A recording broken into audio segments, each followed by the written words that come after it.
Assalamualaikum warahmatullahi wabarakatuh. Perkenalkan, nama saya Putri Maharani dengan NIM 21042189 dan teman saya. Adinda Kaulam dengan NIM 21042234. Hari ini saya akan menjelaskan dan mempresentasikan bagaimana hasil observasi saya di Kabupaten Padang Pariaman, yaitu dengan daerah yang pertama adalah Kasang, yang kedua adalah Nagari Punggung Kasih. Oleh karena itu, langsung saja kita beralih kepada PPT-nya.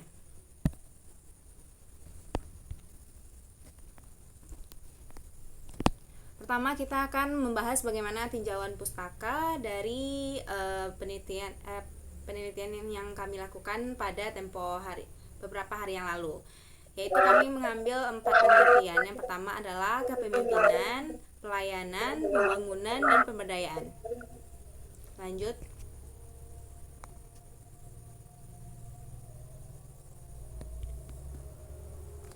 Oke, hari ini kita akan membahas bagaimana Nagari Kasang, Batanganai, Padang Pariaman dari segi pelayanan, yaitu struktur pelayanan publik cukup tradisional, terdiri dari 10 korong dan setiap korong dipimpin oleh wali korong dalam menjalankan berbagai administrasi. Masyarakat di nagari ini harus melalui beberapa tahapan yang melibatkan aparat nagari, yaitu wali nagari, wali korong berperan sebagai perwakilan dari komunitas dalam pengelolaan dokumen administratif. Masyarakat diharapkan untuk menjelaskan keperluan surat dan melengkapi persyaratan yang diminta. Setelah mendapatkan surat pengantar dari wali korong, masyarakat kemudian melanjutkan ke wali nagari. Wali nagari bertanggung jawab untuk menverifikasi informasi dan menandatangani surat pengantar tersebut sebelum disampaikan ke instansi yang lebih tinggi. Proses ini masih dilakukan secara manual, di mana semua pengolahan data dan dokumen dilakukan secara tradisional dan belum menggunakan website. Lanjut. Kemudian kita akan membahas kepemimpinan yang akan dibahas oleh teman saya, yaitu Adinda Kaulam. Kepada Adinda Kaulam dipersilahkan. Baik, terima kasih kepada rekan saya Putri Maharani. Yaitu materi selanjutnya, kepemimpinan di Nagari Kasang, Padang Pariaman, karakteristik nafas dan melibatkan banyak pihak dalam setiap pengambilan keputusan. Setiap kali ada kegiatan atau acara, masyarakat diharuskan meminta izin dari wali korong dan wali nagari. Hal ini menunjukkan bahwa pengelolaan kegiatan dikeraskan sedikit suaranya, Dinda.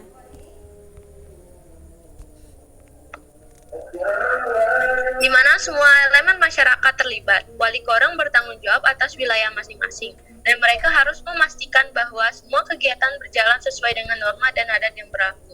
Peran ini mama yang ditua juga sangat penting dalam kepemimpinan di nagari ini. Mereka berfungsi sebagai penasehat dan pengarah dalam berbagai keputusan yang diambil, baik itu dalam konteks sosial, budaya, maupun ekonomi. Nini Mama memiliki pengalaman dan kearifan yang membuat suara mereka sangat dihargai di masyarakat. Untuk mengakomodasi berbagai aspirasi dan isu yang muncul, dibentuklah Badan Musyawarah Adat Nagari atau disebut dengan KAN, yang dikenal sebagai Kerapatan Adat Nagari. KAN ini berfungsi sebagai forum diskusi untuk merumuskan kebijakan yang berkaitan dengan adat dan kepentingan masyarakat. Masyarakat Nagari Kasang, Padang Pariaman juga menyadari bahwa setiap pemimpin, baik wali nagari korong maupun wali nagari, memiliki karakteristik yang berbeda-beda. Saya kembalikan kepada rekan saya Putri Maharani. Baiklah, selanjutnya kita akan membahas mengenai pemberdayaan di Nagari Kasang. Padang Pariaman ini berfokus pada pertanian dan kerajinan yang merupakan bagian penting dari kehidupan masyarakat. Salah satu program yang dijalankan oleh Wali Nagari ini adalah pemberdayaan kerupuk jariang, yang bertujuan untuk meningkatkan pendapatan masyarakat melalui produk olahan lokal. Selain itu, ada juga program yang mendukung kelompok tani, di mana pemerintah memberikan pupuk secara subsidi. Wali Nagari juga mengadakan pelatihan untuk meningkatkan sumber daya manusia atau SDM di bidang pertanian. Pelatihan ini mencakup teknik pengolahan sawah dan ladang yang lebih baik, sehingga para petani dapat meningkatkan produktivitas dan kualitas hasil panen mereka. Selain itu, Nagari Kasang juga memiliki potensi di bidang kerajinan rotan. Namun sayangnya sektor ini masih belum berkembang maksimal karena pihak Wali Nagari ini belum mengadakan pemberdayaan masyarakat yang cukup signifikan. Selanjutnya, yang keempat, kita akan membahas mengenai pembangunan di Nagari Kasang, Padang Pariaman. Kita juga melihat bagaimana peran dari musyawarahkan ini atau kerapatan adat nagari yang memastikan bahwa semua pihak termasuk masyarakat setempat dapat memberikan masukan dan menyepakati rencana yang akan dilaksanakan. Karena di setiap tahun itu akan diadakan yang namanya pembukaan jalan. Tahun 2020 sampai 2022 itu dengan fokus kepada pembukaan jalan, sedangkan tahun 2022 sampai 2024 itu fokus pada pembuatan jalan. Pembuatan jalan ini adalah pembuatan jalan untuk pembukaan lahan pertanian yang sudah dilakukan adalah yaitu di Jalan Korong Caniago dan Korong Jamba. Dengan gini selesai memberikan manfaat besar bagi masyarakat di daerah tersebut. Dengan adanya akses yang lebih baik, masyarakat tidak hanya dapat mengangkut hasil pertanian yang lebih mudah, tetapi juga meningkatkan konektivitas antar wilayah. Saya kembalikan kepada teman saya Adinda. Baik, terima kasih kepada Putri Maharani. Selanjutnya pembahasan dari kelompok kami yaitu tentang Nagari Punggung Kasya Lubuk Alung Padang Pariaman.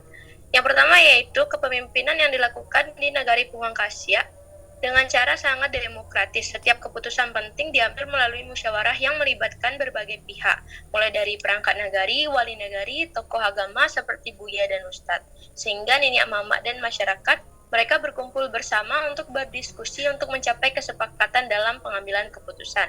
Sistem ini juga melibatkan rembuk korong, di mana wali korong dari berbagai wilayah berkumpul untuk membahas isu-isu yang ada. Selain itu, ada juga musyawarah perencanaan pembangunan atau yang disebut dengan musrembang yang dilakukan untuk merencanakan program-program yang akan dilaksanakan di nagari. Dengan cara ini, kepemimpinan di Nagari Punggung Kasya tidak hanya menjadi tanggung jawab wali nagari semata, tetapi melibatkan seluruh elemen masyarakat. Hal ini menciptakan rasa kebersamaan dan tanggung jawab kolektif sehingga setiap keputusan yang diambil menjadi lebih legitim dan diterima oleh semua pihak. Nah, yang kedua yaitu pemberdayaan masyarakat di Nagari Punggung Kasya. Dilakukan melalui berbagai kegiatan yang melibatkan partisipasi aktif warga, seperti sosialisasi dan peningkatan kapasitas. Fokus utama adalah pada usaha mikro, kecil, dan menengah, atau yang bisa disebut dengan UMKM, serta program pembinaan kesejahteraan keluarga atau yang disebut dengan PKK, beberapa kelompok seperti kelompok tani dan desa Wisma telah terbentuk untuk meningkatkan kesejahteraan masyarakat. Selain itu, kerjasama dengan mahasiswa Universitas Andalas untuk pelatihan penyulingan dan mahasiswa Universitas Negeri Padang untuk pemberdayaan buah pepaya telah menghasilkan pembentukan kelompok usaha bersama yang biasa disebut dengan KUB, yang bertujuan untuk mengelola hasil pertanian dengan baik. Melalui semua kegiatan ini, masyarakat semakin diberdayakan dan memiliki peluang untuk meningkatkan pendapatan dengan harapan perekonomian nagari dapat berkembang dan menjadi lebih mandiri. Saya kembalikan kepada Putri Maharani. Baik, selanjutnya kita akan membahas mengenai pelayanan yang ada di Nagari Punggung Kasya, yaitu pelayanan masyarakat dilakukan dengan baik, terutama dalam menangani keluhan administratif. Dengan wali korong berperan penting dalam proses tersebut. Untuk mendukung layanan ini, Nagari memiliki website yang namanya Nagari Punggung Kasya Website, yang berfungsi sebagai sarana informasi dan komunikasi bagi warga. Meskipun sudah disebut sebagai Nagari digital, akses ke digital masih perlu ditingkatkan karena belum semua warga dapat memanfaatkan teknologi tersebut secara optimal karena keterbatasan ilmu dari masyarakat tersebut. Penting untuk meningkatkan literasi digital di masyarakat agar semua orang dapat menikmati manfaat kemajuan teknologi di kedepannya. Selanjutnya kita akan membahas bagaimana pembangunan yang ada di Punggung Kasya. Di Punggung Kasya ini yang ada namanya skala prioritas yang jelas, terutama dalam pengalokasian dana desa untuk proyek-proyek penting seperti pembangunan jalan akses pertanian, jalan antar korong, dan jembatan. Infrastruktur ini sangat penting untuk mendukung kegiatan ekonomi dan mempermudah mobilisasi masyarakat. Namun, keterbatasan dana menyebabkan pembangunan belum merata dengan beberapa area yang masih membutuhkan perhatian lebih. Selain fokus pada infrastruktur fisik, peningkatan sumber daya manusia juga menjadi perhatian utama. Di era digital, penting bagi masyarakat untuk memiliki keterampilan di bidang digitalisasi sehingga pelatihan dan pendidikan terkait teknologi informasi perlu ditingkatkan. Saya kembalikan kepada teman saya Adinda. Baik, Pembahasan kelompok kami selanjutnya yaitu analisis SWOT. Yang pertama adanya strength, yaitu kekuatan. Pertama, terdapat kekuatan di Nagari Kasang Batanganai. Kekuatannya itu terletak pada interaksi harmonis antara masyarakat dengan wali nagari, niniak mama, dan pemangku adat. Kerjasama yang baik dan keterlibatan masyarakat dalam pengambilan keputusan melalui kerapatan adat nagari atau yang kita sebut dengan KAN, memastikan bahwa semua suara didengar. Keharmonisan ini menciptakan rasa saling percaya dan tanggung jawab, sehingga masyarakat merasa memiliki peran dalam pembangunan nagari. Dengan kolaborasi yang solid, setiap masalah dapat dibahas bersama dan menjadikan Nagari Batanganai tempat yang lebih baik untuk hidup dan berkembang. Selanjutnya yaitu Nagari Pungguang Kasya menunjukkan kekuatan melalui kemajuan digitalisasi, ditandai dengan adanya website yaitu Nagari Pungguang Kasya website yang memudahkan akses informasi dan layanan, menjadikannya lebih transparan dan efisien. Sistem kepemimpinan yang demokratis melibatkan semua elemen, termasuk wali nagari, pemangku agama, tokoh adat, dan masyarakat dalam pengambilan keputusan. Keterlibatan ini menciptakan rasa kebersamaan dan tanggung jawab kolektif, membuat Nagari Pungguang Kasya lebih responsif terhadap kebutuhan masyarakatnya yang mendorong kemajuan dari perkembangan nagari secara keseluruhan. Yang kedua yaitu ada weakness, yaitu kelemahan. Kelemahan dari Nagari Batanganai yaitu kurangnya digitalisasi dan pelayanan, terutama dalam urusan administratif. Meskipun masyarakat sangat mendukung, mereka belum memiliki akses teknologi seperti website yang dapat mempermudah proses administrasi, sehingga pelayanan menjadi kurang efisien dan transparan. Yang kedua yaitu Nagari Pungguang Kasya mengalami kelemahan dalam alokasi dana desa yang belum sepenuhnya diarahkan untuk pembangunan fisik, seperti jalan dan jembatan. Walaupun beberapa proyek telah dilaksanakan, masih banyak bagian nagari yang belum mendapatkan perhatian yang sama, mengakibatkan ketidakmerataan pembangunan antar beberapa korong. Beberapa korong memiliki akses yang baik, sementara yang lain masih kesulitan dengan infrastruktur yang kurang memadai. Kesenjangan ini dapat menghambat perkembangan ekonomi dan sosial, sehingga jika dana desa dikelola dengan lebih baik dan diarahkan untuk pembangunan yang lebih merata, diharapkan semua warga di Nagari Pungguang Kasya dapat merasakan kemajuan dan peningkatan kualitas hidup yang lebih baik. Saya kembalikan kepada rekan saya. Baik, kita akan membahas bagaimana analisis SWOT dari opportunities, yaitu peluang.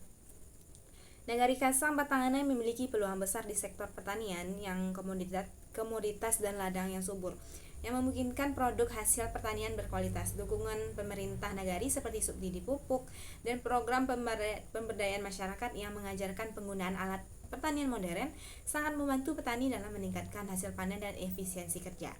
Kemudian kita berlanjut kepada Nagari Pungguang Kasih yang menunjukkan peluang cerah dengan adanya kelompok usaha bersama yaitu KUB fokus pada pengelolaan pepaya, yang mana seperti produk saus pepaya mulai dikenal dan diminati, dan ada banyak kemungkinan untuk mengembangkan produk lain seperti karipi atau jus pepaya yang dapat meningkatkan nilai jual dengan memanfaatkan potensi ini. Nagari Pungguang Kasih berpeluang untuk maju secara ekonomi. Selanjutnya yang terakhir kita akan membahas mengenai ancaman, yaitu threats. Nagari Kasang Batanganai menghadapi ancaman signifikan dari seringnya terjadinya banjir yang merusak ladang dan sawah sehingga mengganggu hasil pertanian masyarakat. Ketika sawah terendam, tanaman dapat mati mengakibatkan kerugian pendapatan bagi petani. Selain itu, kolam pembibitan ikan lele dan nila juga berdampak dengan banyaknya kolam yang terendam banjir menyebabkan hilangnya benih ikan. Selain itu, kerugian finansial, banjir menimbulkan dampak psikologis bagi petani dan nelayan yang merasa cemas dan tidak aman jika ancaman ini tidak ditangani melalui pembangunan infrastruktur yang efektif. Kita berlanjut kepada Nagari Pungguang Kasih yang menghadapi ancaman dari kurangnya minat masyarakat dalam memanfaatkan digitalisasi, khususnya dalam penggunaan website pelayanan wali nagari. Banyak warga yang memilih cara manual dalam pengurus layanan, sehingga potensi website sebagai alat bantu tidak dimaksimalkan. Ketidakmampuan ini menyebabkan ketidakmerataan dalam sumber daya manusia di bidang digitalisasi. Selanjutnya saya kembalikan kepada teman saya.